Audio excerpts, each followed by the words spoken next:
Sinbad ने हिंदबाद को कहा, मैं अपनी 5वीं यात्रा के 1 साल बाद दोबारा यात्रा पर निकल पड़ा।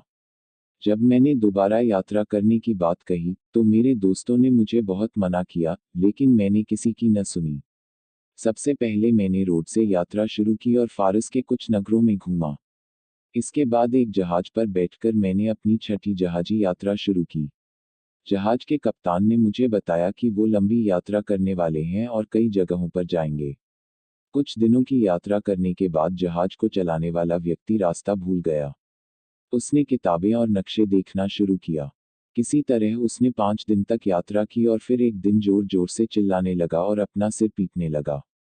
मैंने उससे पूछा ऐसा क्या हो गया है, तो उसने बताया कि जहाज एक ऐसे रास्ते में आ गया है कि हम सब मर जाएंगे। यहाँ एक ऐसी लहर आएगी, जिससे जहाज उछलेगा और पहाड़ी से जाकर टकराएगा। इससे जहाज के टुकड़े टुकड़े होंगे और कोई नहीं बचेगा।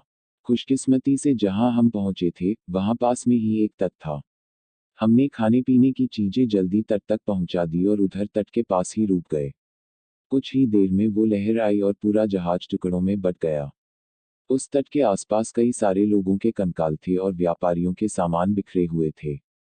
यह देखकर सब समझ गए कि यहाँ से बचकर जाना मुश्किल है। तब सभी व्यक्तियों ने आपस में खाने पीने का सामान बांटा, जिससे किसी को भी कुछ दिन तक खाने पीने की परेशानी का सामना न करना पड़े। उस माहौल में लोग आसानी से नहीं रह पा रहे थे। एक एक करके सब हिम्मत हार गए और निराश होकर मरते चले गए। जैसे जैसे लोग दम तोड़ते गए, मैंने उन्हें अच्छे से कब्र में डाल दिया और सबके खाने की चीजों को अपने पास रख लिया। कुछ दिनों बाद मैं भी निराश हो गया और खुद के लिए कब्र खोदने लगा। वहां से बचकर निकलने का कोई रास्ता नजर नहीं आ रहा था। मेरे मन में कई सवाल आने लगे। मैं खुद को यह कहकर कोसने लगा कि पता नहीं क्यों मैं इस सफर पर निकला। घर में आराम से रह रहा था, लेकिन अब यहाँ जान पर बन आई है। फिर एक रात मेरे दिमाग में आया कि पास से ही नदी निकलती है, वह कहीं न कहीं जाती ही होगी। उसके बाद मैंने सुबह होते ही पास पड़े कुछ टूटे हुए जहाजों से एक नाव बनाई। फिर खाद्य पदार्थों को नाव में रखकर और अन्य बेशकीमती चीजों को उस पर लादकर मैं निकल गया। सारे सामान को मैंने नाव में कुछ इस तरीके से रखा कि नाव का संतुलन बना रहे। धीरे धीरे मैं नदी के बहाव के साथ नाव में आगे जा रहा था। मैं रोज थोड़ा थोड़ा ही खाता था। एक दिन मुझे नाव में ही गहरी नींद आ गई।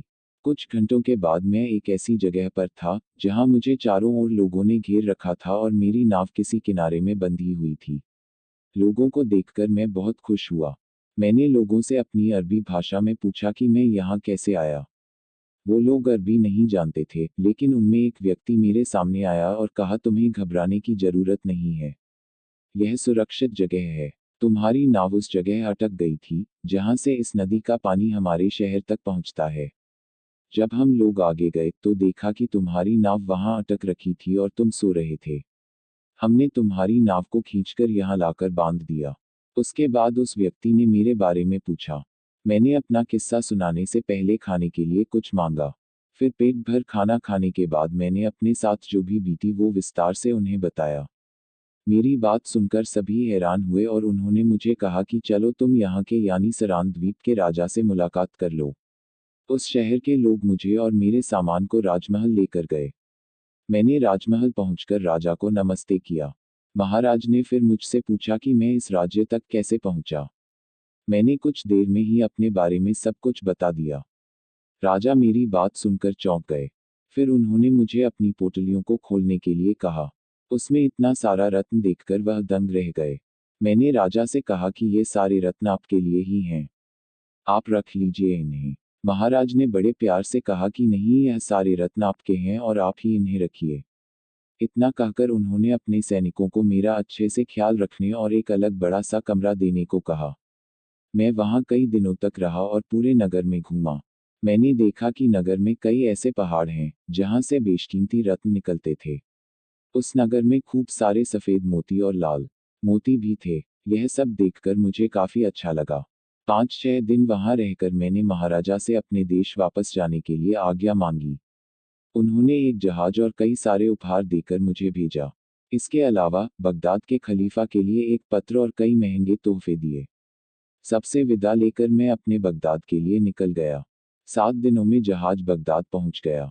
वहां पहुंचते ही मैं सभी उपहार लेकर खलीफा के पास पहुंचा। साथ ही मैंने सरान द्वीप के राजा का पत्र भी उन्हें दिया। उसे पढ़कर खलीफा को अच्छा लगा और बेशकीमती रत्न देखकर भी वो बेहद खुश हुए। उसके बाद खलीफा ने मुझसे पूछा कि क्या जितनी बड़ी बातें पत्र में उन्होंने की है और जितने कीमती उपहार सरान द्वीप के राजा ने भेजे हैं, उतना ही बड़ा उनका दिल और राजमहल है। यह सुनते ही मैंने बताया कि उनका राज्य बहुत समृद्ध है।